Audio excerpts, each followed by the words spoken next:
Bonus: War. Does the end justify the means? That is possible. But what will justify the end? To that question, which historical thought leaves pending, Rebellion replies: the means. Albert Camus, The Rebel. Nurmengard, Győr Moson, Hungary, April 30th, 1945. C.E. Reg Hig had been afraid all throughout the war against Grindelwald. It was a deep and abiding fear that sat in his stomach like a stone, soured his mouth into a grimace, and left him checking and rechecking the wards compulsively. But he went anyway. He was scared and he was always exhausted, and he would sometimes vomit in nervous heaves until his mouth burned with bile, but he went anyway. If he'd had a choice, he probably wouldn't have gone. But he'd been compelled by pride and ambition, and so he had volunteered with 40 other Americans to join the war against the mad Hungarian. It was the only way he could have a future in the council. Even at that time, he'd led a sizable contingent of the egalitarian wing, but it was clear that no coward could ever rise to great power. His father's generation had proven their mettle against centaurs and giants in the West, serving as rangers over vast swaths of territory to enforce the statute of secrecy. But those days were past, thanks to vigilance and genocides. So in Hig's time, mighty heroes fought dark lords and ladies. Gellert Grindelwald was the darkest of dark lords anyone had ever seen, untouchable in his mastery, and unstoppable in his cruelty. If Hig had failed to volunteer, it would have been a black mark on the family name. But he was afraid, and had been since the moment he'd read about the Anschluss, when he'd realized the shape of things to come, and he'd known from the start, even then, that it would do no good to try to hide it, and so he'd owned it. Before the raids and with every battle, he'd proclaimed his own terror to his allies. Hig had shouted out his fear, and then said he was going to fight anyway. If he could do it, then by Mukwuru's toe, they could damn well join him and fight by his side. Fear meant nothing, he would declare, and then he would roar out about all the things they were trying to preserve, and roar about the twisted villainy of Grindelwald's greater good. He would roar for them to follow him, and then they would leap to their broomsticks and surge into the air, and their hearts would sing with fire. Today had been different. After the plans had been made, and he'd shaken hands with Albus and Fumin and Dominique and Astrid, Hig had turned to the Westphalians and Argentines and Brazilians, all of whom were now under his command, and he had said nothing. He'd just looked each of them in the eye in turn. When you needed to say something good and true, when you needed the best words, he'd long ago learned that each person had to write those words for themselves. Hig met their gazes, and looked at them steadily for a meaningful moment, and he knew that they each found their own song. And he had found that there was no longer any fear in his own heart. There was just a deep calm. Even Limpel Tiniagar had been solemn and appreciative today, and she was the most annoying witch he'd ever met. Normally, no plan was good enough for her, no leader was smart enough for her, and no speech was inspiring enough for her. He'd barely known her when they left for Europe last year, having spoken to the tall, half-blooded witch only during council debates, and he almost wished that was still true. She took nothing on faith, and she never seemed to stir with a flicker of passion, but today she had clasped his hand and kissed him on the cheek. Today they were all heroes, and that would be true even if they didn't see tomorrow. Hig was flying at the rear of the ragged formation, high over Hungary. They'd started off in a neat V, but it had degraded to a shapeless mass as they struggled to keep up with Momo. Momo was the pacer, and so he had to keep up a steady and unflagging maximum speed on his broom. 3 hours and 12 minutes of flight from their Austrian origin should bring them directly over Nurmengard, but only if Momo kept at top speed. Clouds blew past, above and below.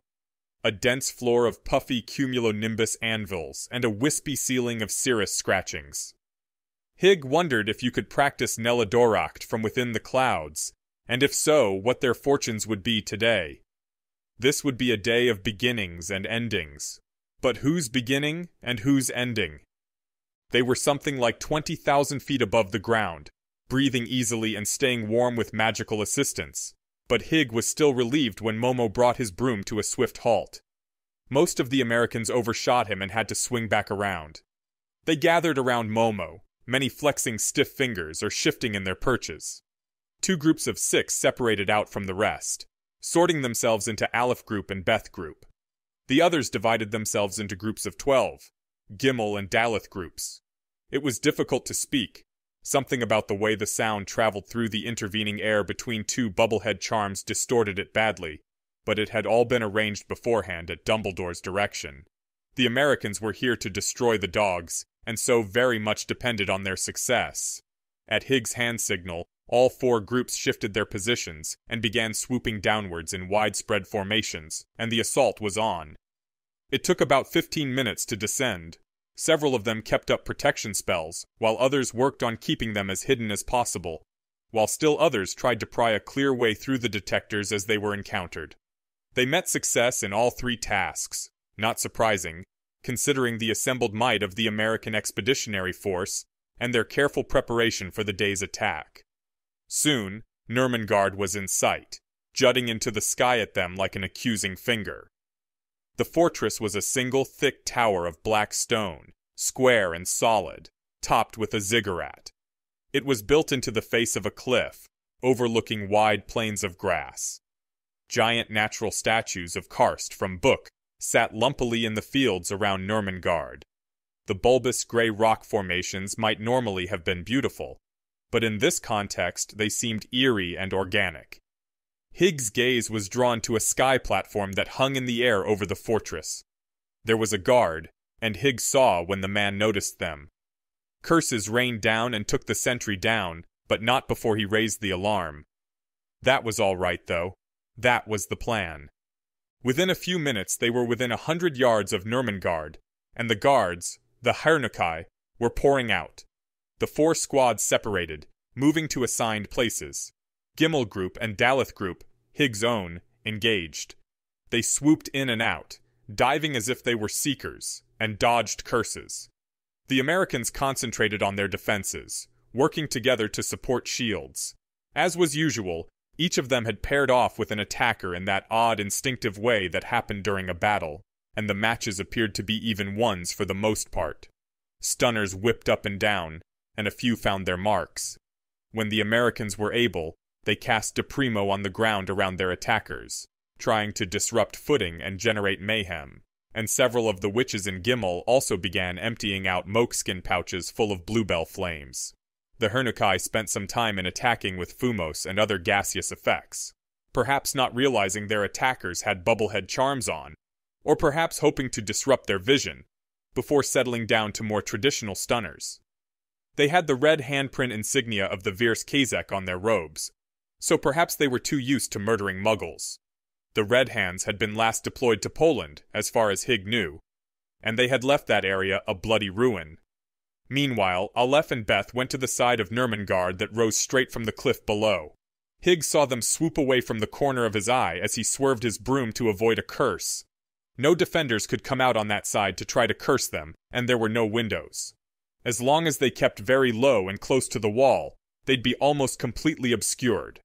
Nurmengard was magnificent and terrifying, but it was not originally designed to be a military base, and its design had shortcomings. Aleph and Beth were trying to take advantage of that to breach the fortress walls, as though they intended to storm the fortress by that route. 15 minutes later, which seemed like an eternity of swerving and casting and screaming, Aleph and Beth groups both flew back into sight, soaring up from below the cliff's edge to catch the defenders by surprise. They took down 3 or 4, although that still left at least 20. This was supposed to be the signal for Gimel to disengage, but they'd already lost 5 of their number. Gimel's leader, Momo, shot out red sparks as he flew. He corkscrewed to avoid a cascade of curses from the duo of Hirnuke that he had been fighting, and the red sparks pinwheeled out behind him, flittering brightly. It was the signal for Daleth to take Gimel's place. Higg immediately broke off the fight, along with the 7 remaining members of Daleth Group. From wherever they were on the battlefield, they flew to Nurmengard's roof. There were still 2 guards there, firing at the attackers. Grindelwald was cautious. Higg and several others on Daleth flew up the wall, holding tight to its side. They were to the top and over the edge before the guards could react. One brandished his wand and shouted, "Algae!" Higg thought that meant stop. He did not oblige. It wasn't a pretty fight, At least one of the guards was unusually skilled, firing curses with remarkable rapidity, while the other guard was actually willing to cast the killing curse. Even in war, that was unusual, and despite outnumbering the guards 4-1, Higg lost another of his soldiers before it was done. Higg assessed Daleth group quickly. 7 total, including himself, almost all Westphalians, including Tiniagar, Sami Shohet, and 3 others. One Argentine had also made it to this point, a skinny and handsome bald man with a toothbrush mustache. Higg couldn't remember his name. The chaos had cleared it right out of his head. Didn't matter. They were inside in moments. Dumbledore had been able to tell them about much of the layout. Who knew how he'd found out? And so they knew that it was only a short flight of stairs down to a large and defensible storage room. There was a door, but it was unenchanted, and so Higg's group blew it apart and stormed in. There was no one else there, although surely that would soon change. The outside war and the diversionary attacks at the base of the fortress might have given them some breathing room to breach, but there was a limit to how effective that could be. It was the best advantage that highly mobile attackers could wield against stationary defenders. But the Hirnoke were here in force. Perhaps the whole of the Varys Kezek, and maybe another squad like the Zakarja. Besides, Higg, the Argentinian, and Shohet took up guarding position at the other door, reinforcing it and putting up hasty wards. Tinigar and the other 4 knelt and touched their wands to the fitted stone underfoot. They put their free hands on their neighbors' shoulders, so that the 5 of them were interlocked in a pentagon. They began casting. Nurmengard was harnessed to a ley line, and that power fairly thrummed through the building. It was a mighty work, enacted by one of the most powerful wizards in the world and his ablest lieutenants. But it was also limited. Almost all of the ley energy went into the enchantments that prevented time-turning, apparating, and any transfiguration of the fortress walls. It was a seat of power and a prison, but it was no Wizengamot or Khufu. It had weaknesses. There was shouting from the other side of the door in angry Hungarian. Higg didn't understand much of it, definitely ordering him to die like an animal, and something about his mother. Curses smashed into the door, along with disenchantments. The wood glowed red in spots, and blackened in others, but Shohet countered with a flame-freezing charm, and Higg put up another Colloportus. They needed to hold for at least a few minutes, but it was just going to get harder with every second. Guests are knocking. Higg shouted at the quintet kneeling in the room behind him, as he froze the door hinges in place with Immobulus to stop a Hirnoka from blasting them free. There was no reply, and he probably shouldn't have said anything. If they could hear him, they could hear the curses anyway. Came the cry from the other side of the door. Their slogan, which every combatant knew by now, for the greater good. There was silence from the other side of the door, so Higg and Shohet simultaneously sealed off any cracks above, below, or through the door with an immediate and hastily conjured wall of iron.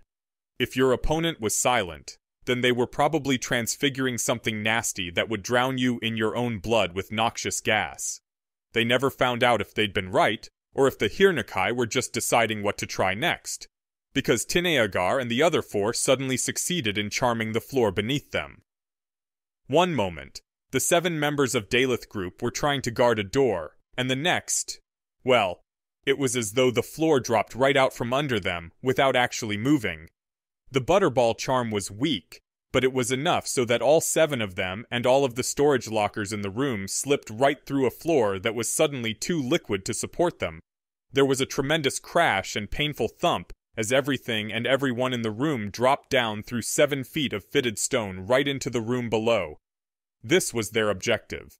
A direct fight to bring them to this point would have taken hours and gone through 3 defensive choke points, if they could have done it at all.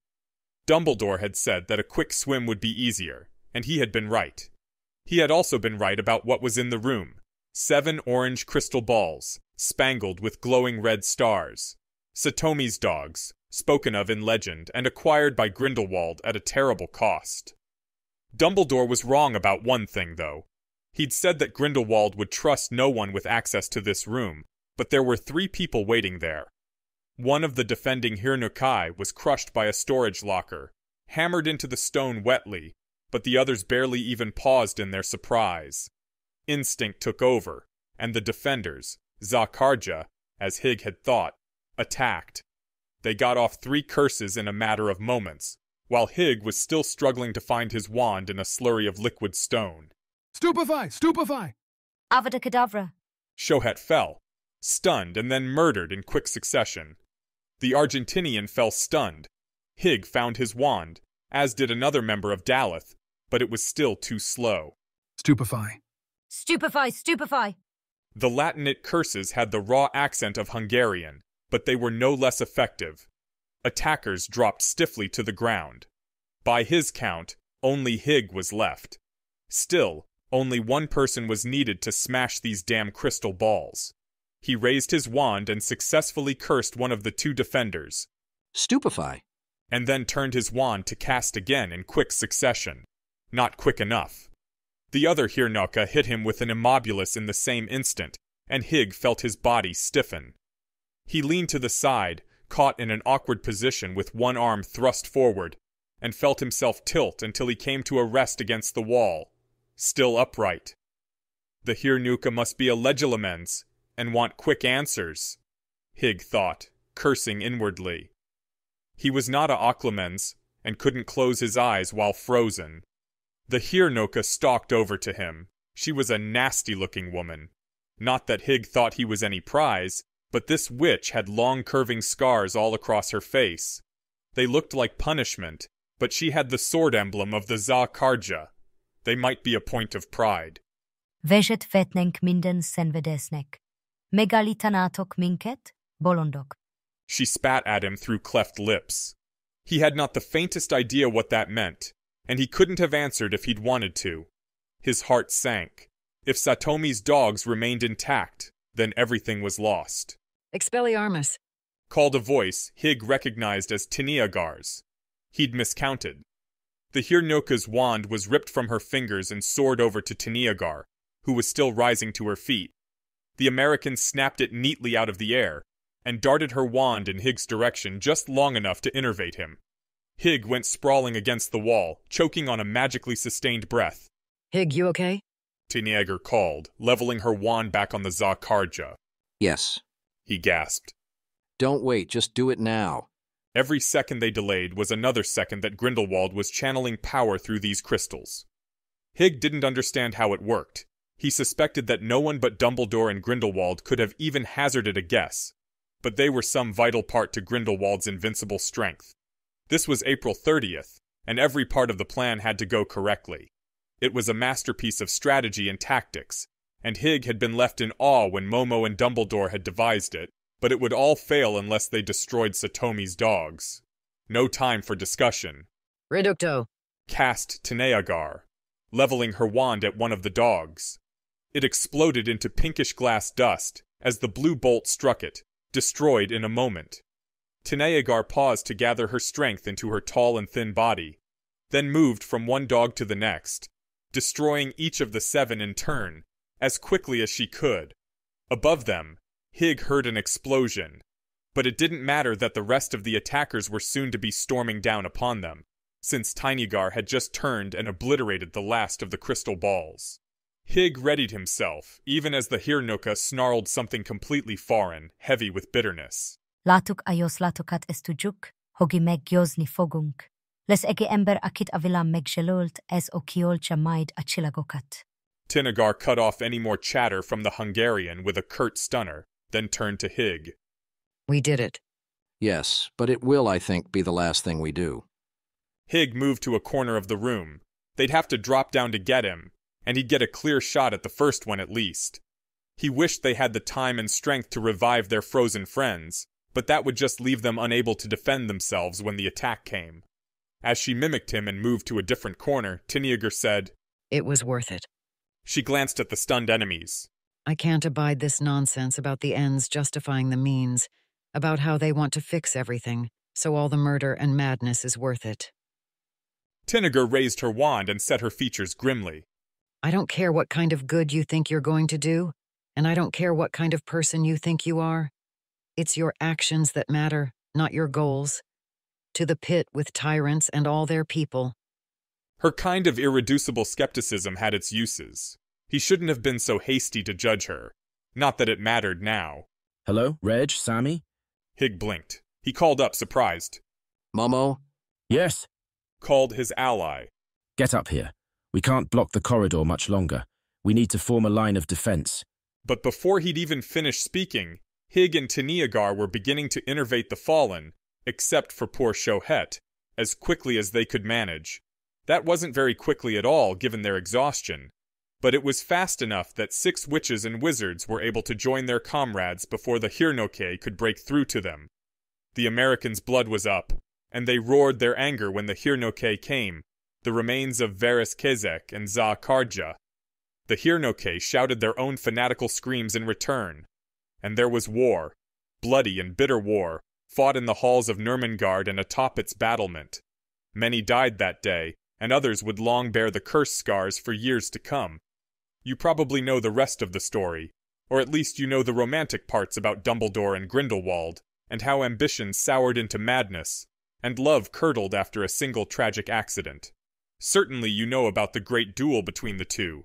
It is said to be the greatest duel ever yet fought, justly citing the long hours over which it ceaselessly raged, the unstoppable force of Dumbledore's skill, and the immovable object of Grindelwald's defenses. Grindelwald held the Elder Wand, and was sustained by Satomi's dogs, and guarded by the Iron Halo. While it is known that he stole the Elder Wand from Miku Grigorovich, it is not yet known how he came by his other great devices. But they were all powerful, and they preserved him against all ills, like an unbreachable barrier 100 meters high. There are 28 books about Grindelwald's war, 7 books about the rivalry and lives of Dumbledore and Grindelwald, and 3 books just about that single duel.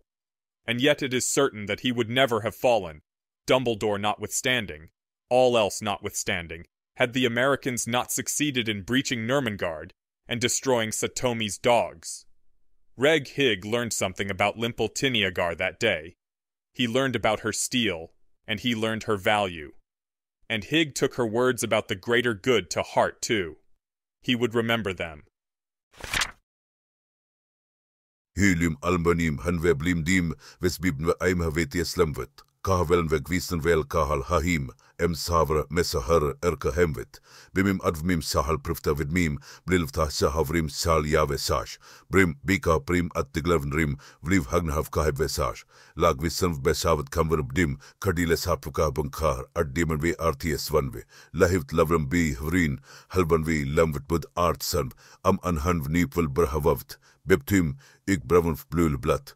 Bemkomov ibwav alpi ahrim, lehem vel kabesh, di deeb dim wat aimhot shakvolov mabnim, vobdim tinfkov trim, bemiltien beakers gopit tilbnim, voblin herm wilt inkim, anonymous soldiers, we are here without uniforms, and fright and fear of death surround us. We have all joined for life. Only death will release us from our duty. On the red days of pogroms and blood, on the dark nights of despair, in cities and towns we will raise our flag, emblazoned with defense and conquest. We were not drafted with force, like so many slaves, to spill our blood on foreign lands. Our desire is to always be free men. Our dream is to die for our land. If we will fall in the streets and the homes, they will bury us silently at night. In our places, thousands of others will come, to fight and to conquer, forever, with the tears of mothers bereft of their children, and the blood of pure babies. With mortar we will join the bodies with the bricks, and raise up the building of our birthright. Yair.